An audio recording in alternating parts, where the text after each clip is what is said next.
আচ্ছা, তুমি যদি আজকে ঘুড়ি হও তাহলে লাটাইটা কার হাতে? তারানাথ তান্ত্রিকের হাতে। বিশ্বকর্মা পুজোর দিন যদি আমি ঘুড়ি হই তাহলে আমার লাঠাইটা নিশ্চয়ই আমার ম্যানেজারের হাতে। বাড়ির লোকের হাতে। বরটা বলবো না, কারণ বরের হাতে লাটাইটা দিইনি। ওর লাটাইটা আমি ধরে আছি, আমার লাটাইটা আমি ধরে আছি। মধু সুন্দরী দেবী বলে কি বোধহয় ক্যাচ ক্যাচ খেলতে গিয়ে মিস করে যাচ্ছিলাম। উনি এলেই সব মনস্কামনা পূর্ণ হয়। আমি উড়ি না, আমি সবসময় লাটাই হাতে রাখি, ঠিক আছে? এই যাই হয়ে যাক না কেন, লাটাই কিন্তু আমার হাতেই থাকে। এখনো পর্যন্ত সেরকম কেউ নেই, কেউ হলে অবশ্যই জানাবো, সবার আগে তোকেই।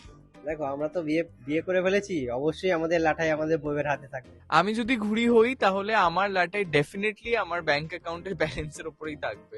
আমি তো চাই আমার হাতেই থাকুক, কিন্তু আমার বসের হাতে থাকে। দেখ, দিতে যার হাতে চাই তার হাতে তো দিতে পারবো না, তাই আপাতত আমারই হাতে, আপাতত আমার ছেলের হাতে, কারণ ওখানেই ফিরে যেতে হয়। কিন্তু আমি চাইবো বিনা লাটাইয়ের ঘুড়ি হতে, যেখানে আমি একদম উড়ে উড়ে উড়ে চলে যেতে চাই। আমার লাটাই ধরবে এরকম কেউ নেই এখনো। পুরো ঢপ রীতা বড়ির কাছে। ঘুড়ি আমি না, আমি লাটাই মাইসেলফ, আমি ঘুড়ি ওড়াই কাটি ওড়াই কাটি। হোয়াটস ঘুড়ি? ও, দ্যাটস সো রেট্রো। আমি যদি ঘুড়ি হই তাহলে আমার লাটাইটা সবার লাটাই আমার হাতে থাকে। পেরোল। আমি তো বাউন্ডুলে ঘুরি, যে আকাশে বাষ্প ভালো সে আকাশে ঘুরি।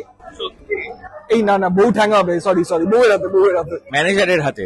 যেরকম ভাবে ওড়াচ্ছে আমাকে সেরকম ভাবে উঠতে হচ্ছে এবং ছুটি পাচ্ছি না কোনো। হ্যাঁ, আমি কাটা ঘুরি ভাই, হিসেবের বাইরে।